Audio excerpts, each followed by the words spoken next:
everyone and welcome to my channel. I hope that you are all good. In today's video we are going to be doing a beginner friendly gel polish tutorial, so I hope you all enjoy watching. Now I am working on a practice hand, so I have skipped the prep stage. If you were working on yourself or a client, you would obviously need to do all your prep first of all. I will try and get an updated prep video up on my channel soon. Then the two colours I'm using are Pistachio and Mrs. Grey from Kiki London. I feel like these are two really nice pretty colours to transition from winter into spring without being like too full on spring, and I really love these particular shades together as well. Now, as this was kind of like a back to basics gel polish tutorial, I thought I'd show you guys how I apply gel polish on short nails. Personally, I've always struggled working on short nails, but we'll talk a little bit about that further on. Now, the easiest way is to get a nice neat cuticle line with a detail brush or any kind of small nail art brush. Now, there's two ways of doing it. So there's the first way, which is how I've done here, where I've applied my gel polish first of all, got it as close to the cuticle as possible, and then come in with that detail brush. This is also from Kiki London, to get a little bit closer to the cuticle, and then I'm going to come back in with my bottle brush to even everything out. This is the way I see it done a lot of the time, but this is the way I prefer to do it. So I actually prefer to come in with my detail brush first of all, get nice and neat around that cuticle area, kind of feather the gel polish down a little bit so it blends into the natural nail, and I'm just taking my time to get as close as I can. It's a lot easier to get closer to the cuticle area, especially on small nail beds if you use a small nail art brush. Then once I'm happy with the cuticle area, I'm going to come in with my bottle brush and just come over the entire nail, still trying to get as close to that cuticle area as possible. But obviously you've done most of the work with the smaller nail art brush. Now, when I'm working on my own nails, because I've worked on them for years, I've kind of got used to just working with the bottle brush. But when you are working on clients, you're going to experience so many different types of nail beds, and the smaller the nail bed, the harder it is to get a neat cuticle line with your bottle brush. So it's a lot easier to come in with that detail brush first of all. And then even with larger nail beds, if you are just starting out and learning how to control your gel polish and how to get a neat application, this way it definitely makes it easier. It doesn't always necessarily matter the length of the nails, because you can have long nails that still have smaller nail beds. So it's something to bear in mind if you've not tried it before. Another way of getting nice neat cuticle lines as well is always having a stiffer nail art brush on hand that you can clean up with. So any that touches the cuticles or the skin, you can come in with that stiffer brush. I think I show you it when I'm doing the second coat, and then you can use a little bit of alcohol to clean up. So once we've got our first coat done, I've cured that for 30 seconds. And then when it comes to doing the second coat, I'm going to do exactly the same. So I'm coming in with my Kiki London detail brush, taking my time to work around that cuticle area. You want to let the brush do a lot of the work for you. And this goes in hand with majority of nail art brushes. They're designed to do a lot of that work. So let it fan out, apply a little bit of pressure, and then you'll be able to get a nice neat cuticle line. As I mentioned there about cleaning up with the angled nail art brush, that's what I use there. This is also from Kiki London, and it's quite a stiff brush. So I just pop a little bit of alcohol on it or wipe it on to an alcohol pad, and then where it's nice and stiff and firm, you're able to come down the cuticle or the sidewall area, anywhere that you've got the gel polish that you don't want it to be, and clean that off. The only thing to bear in mind is you do need to clean it off before curing, because once it's cured, it's a lot harder to remove. Same again when we're doing that second coat, you want to blend out the gel polish a little bit with your detail brush or nail art brush, whatever you're using, and then just come in and apply that second coat of colour. Again, I let a lot of the brush do a lot of the work for me, so you will see I apply a little bit of pressure so it fans out. And then with the second coat, I kind of just float it down the nail. With the Kiki London gel polishes, I find that all of them do only need a maximum of 2 coats of colour. So this makes it a lot easier, only having to do 2 coats. And you want to keep your coats nice and thin as well. If you apply your gel polish too bulky, 1, it's going to look quite uneven, which ruins the finished result. But 2, if you apply your gel polish too thick, it can have problems curing as well. So bear this in mind. You can see I've only got a small amount of gel polish on both of the brushes that I'm using, so both the detail brush and the bottle brush. Also, when you've got a smaller amount of product on your brush, it's a lot easier to control. So you can see here, because there's not loads, I can go back in and get more gel polish if I need to. But if you start off with too much gel polish on your brush, it's a lot harder to get rid of and control.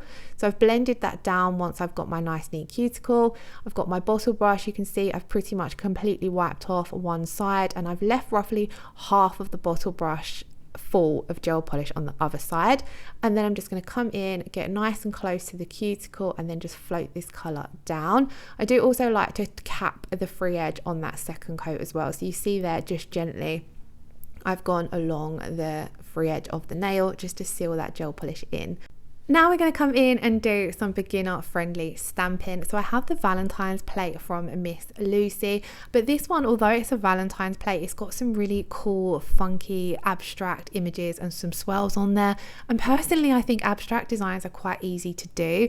But you can play around with them basically, and there's so many different ways of doing them. It's one of those designs where it's a little bit hard to do wrong because they always seem to work.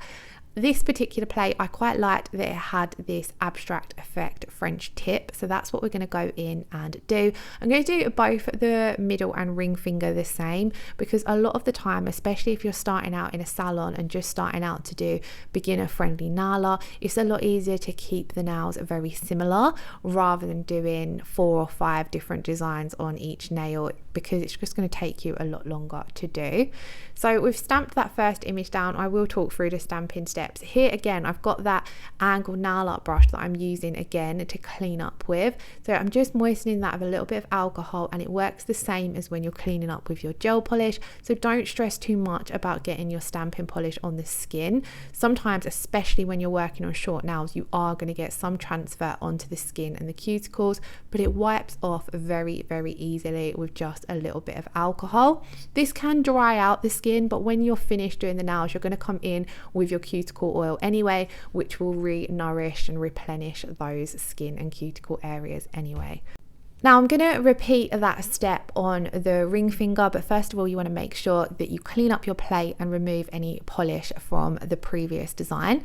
It is a great tip as well that one of my subscribers left me about turning your plate around. I always seem to keep my plate so it's facing the right way. Sometimes this can make it difficult to scrape. So here you can see I've turned my plate upside down and it's a lot easier to scrape towards me. So I've applied a generous amount of stamping polish, scrape the excess down so that that full stamped image is covered.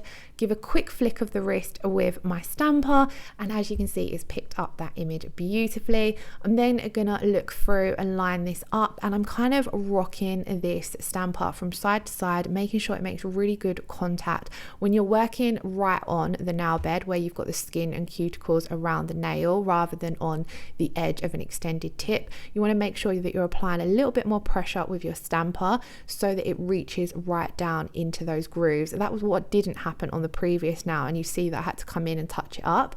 So it's a lot better to just, you know, apply a firm amount of pressure, but also rock your stamper from side to side so that you're getting that image fully contacted on where you want it to go on the nail. Then we're going to add the second part of this image, which is kind of like a smaller swirl that fits in. So as you can see, I've already picked it up, so I'm just going to line this up. Again, doing exactly the same as before. I want to make sure that it makes really good contact with the nail. Once you have picked up your image, you are able to slow down a little bit, take some time to look through your stamper and line that up where it needs to go. Now, a lot of the time, I will clean up as I'm going with stamping, but you could, of course, do all of your stamping and then clean up any that's gone on to the cuticles. I just wanted to show you guys here how I clean my stamper is on a sticky roller, you know, the ones that clean off lint from your clothing. So I use this to remove any excess that I don't want to stamp down on the nail. But then if you have got any stamping polish left on your stamper, I just will bounce it along a few times and this fully cleans it. I never ever clean my stamper with any acetone or alcohol or anything like that.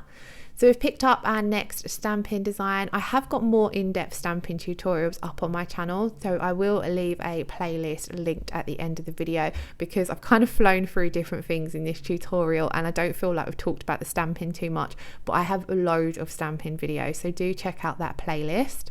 So now that we've got all of the stamping finished, it's a really simple design, so it's great if you're starting out with stamping.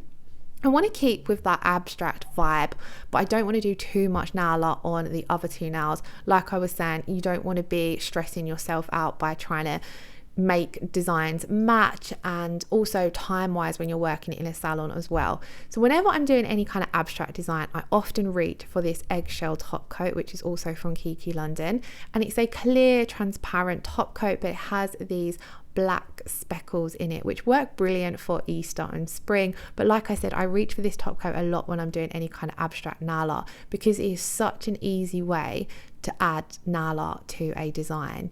All you do is simply apply it like you would a top coat. So you can see I'm applying it over the entire nail, and then I wipe off my brush, and then I'm just using that bottle brush to nudge those speckled black pieces around so that they're covering the nail how I want them to cover.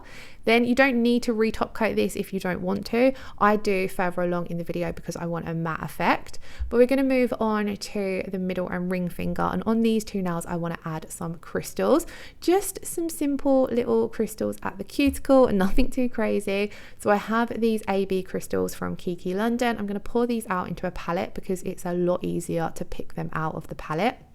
And then I'm going to apply a thin coat of that no wipe rubber top coat to both of the nails. So this, again, it's going to top coat in that design, but we're also going to set our crystals down into this wet top coat.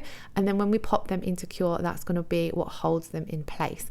This is a lot easier way to apply crystals than with glue, in my opinion, because you're able to move the crystals around as much as you like in that top coat without worrying about them drying. With glue, you've only got a few seconds and that crystal is going to dry in place. With the top coat, like I said, you can play around, nudge them into place, shake them off and put new ones on if you wanted to. You can really play around with your design, and nothing's going to dry in place until you pop the nails in your LED lamp to cure. So here I'm just faffing around looking for the sizes. I just want some small ones because we are only working on small nails, so I didn't want to add anything too extravagant. But I'm just doing a larger one in the middle and then two smaller matching ones on the sides, just as a little hint of sparkle to the set. Now you could, again, we've top coated these nails, so once we pop these into cure, these nails are considered finished. You wouldn't need to come in and top coat again. I am going to, like I said, with the matte top coat because I wanted to go for a matte effect. The rubber top coat does require a 60-second cure, so do make sure you're checking out your cure times because this is very, very important. Different brands may have different cure times, and whether you're working with an LED or a UV lamp as well, the cure times can differ, so always check with whichever gel polish brand you are using. With my matte top coat, I'm simply going to come over and apply a thin coat of this to all of the nails, and then once we pop that into cure, that is the design finished. So this was very beginner friendly. I don't tend to do too many short nail designs, but if you would like to see more of these up on my channel, please do let me know in the comments below. I was asked on Instagram if I could do a few more beginner friendly tutorials, so I'm trying to keep up with a mix and see what works for my channel. I always love quite a lot of the more extravagant nail art, not necessarily that's harder to do, but it's just a little bit more OTT, because personally I don't find things like foils and stamping too tricky to do. But I know sometimes people want to see more simple designs, maybe more salon friendly designs. So as always, do let me know in the comments below what you want to see. I take note of any suggestions and then I will try to get around to doing them. I have still got quite a few from last year still to do, but like I said, please do leave any suggestions in the comments below and I definitely will give them a shot. This is the finished result once we've got that matte top coat on, and I absolutely loved these matte.